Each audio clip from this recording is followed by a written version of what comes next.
Hello guys, তোমাদের সবাইকে স্বাগতম। গাইস, আমি কেরালায় কাজ করি, তো আমি গ্রামে এসেছি ভোটের জন্য।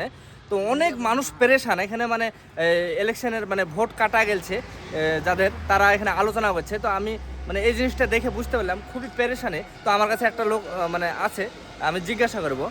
আচ্ছা, আপনার ভোট কাটা গেছে নাকি? হ্যাঁ, আমার ডিলিট হয়ে গেছে ভোট। আপনার নাম কি? রফিকুল ইসলাম। তো আপনার মানে কাটাটা গেল, আপনার তো সবই আছে। 2002-এ রফিক শেখ ছিল, হ্যাঁ, তার হ্যাঁ। জন্য আমার নামটা কেটে দিয়েছে।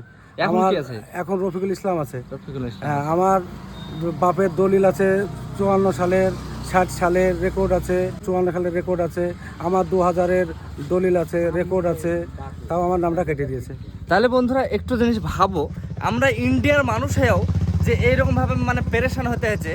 তো সেই কারণে আমি ইলেকশন কমিশনকে বলবো, অনুরোধ করছি, আপনারা এই ভোট দেওয়ার আপনারা ব্যবস্থা করে দেন।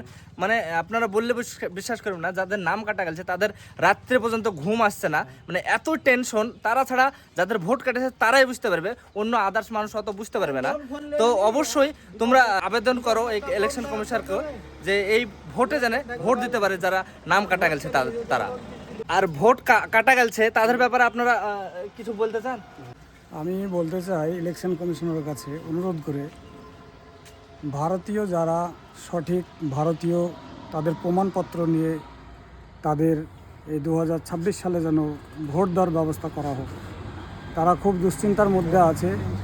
তারা এমনই চিন্তা করছে যে আমরা নিজে ভারতীয় হয়েও আমরা এদেশের নাগরিক থেকে বঞ্চিত হতে যাচ্ছি কেন, আমাদের সমস্ত প্রমাণপত্র থাকার সত্ত্বেও।